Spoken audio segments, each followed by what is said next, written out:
Having alopecia in my life doesn't really affect who I am. I still hang out with my friends and I still am able to do what I want. I can go to school with everybody else. I went to dance for a few years. I play the piano and I sing, and I don't care if I walk down the hall and people stare at me or if people think differently of me just because of my hair. It's their problem.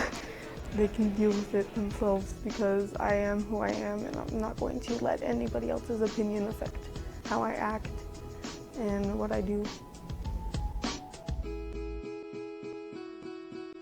Alopecia areata is a disease where you lose your hair. Like me, it got to a point where the bald spots on my head were too big that I couldn't hide them with my hair. So we just cut my hair. I was completely bald for the first time in first grade.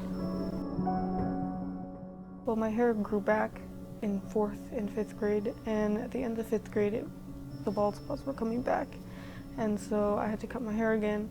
I was afraid because we were older now and people were more aware. So I was really nervous, and my brother, he actually shaved his head with me to support me, and he was in 4th grade at that time too.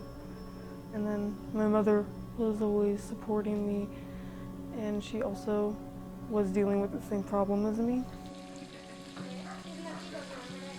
The first time I'd ever heard anything about alopecia areata, I was 23, and I started just getting a few little bald spots. It was easy to hide, just a few spots here and there, and it wasn't until my second daughter, Aubrey, that alopecia became a bigger deal. Watching her go through that kind of a struggle and wondering how that's going to affect her self-esteem, how that's going to affect her relationship with others, became, as a parent, my biggest concern. The words of encouragement and everything that I was trying to give Aubrey, suddenly I was on the other side, and I was able to understand a lot more kind of her struggle and how that affects you. Losing your hair in your mid-30s is difficult enough, but I was trying to still run and manage my small business. And in addition to that, I'm also a chef, so I'm in the kitchen and I'm around ovens that are hot. And as I started trying to find, wigs, I find out that a lot of them melt as soon as they are around any temperature that's 150 degrees or higher. And as a chef, that was something that was difficult. Yeah, it looks really nice off.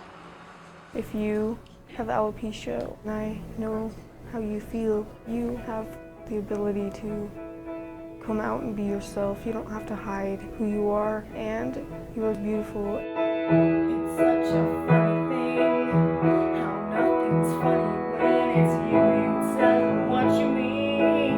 I think you find out the truth. It's like a work of art that never gets to see the light. Keep you beneath the stars, won't let you touch the sky. Na na na na na na na na na na na. I'm no beauty queen, I'm just beautiful me. I remember one day when I was feeling really bad and down about myself, and I was crying and I was upset, and Aubrey just came to me and she climbed on my lap and she rubbed my bald head, and she's like, "Mom, you're beautiful, and it doesn't matter what other people think. It only matters what Heavenly Father thinks and what your family thinks." I realized that I'd always thought maybe that I had had alopecia so that I could help support Aubrey, and it was the other way around. Na na na na na na na na na. You got every right to a beautiful life. Come on, who says you're not perfect? Who says you're not wounded? Who says you're the only one that's hurting? Trust me, that's the price of beauty. Who says you're not pretty? Who says you're not beautiful? Who says?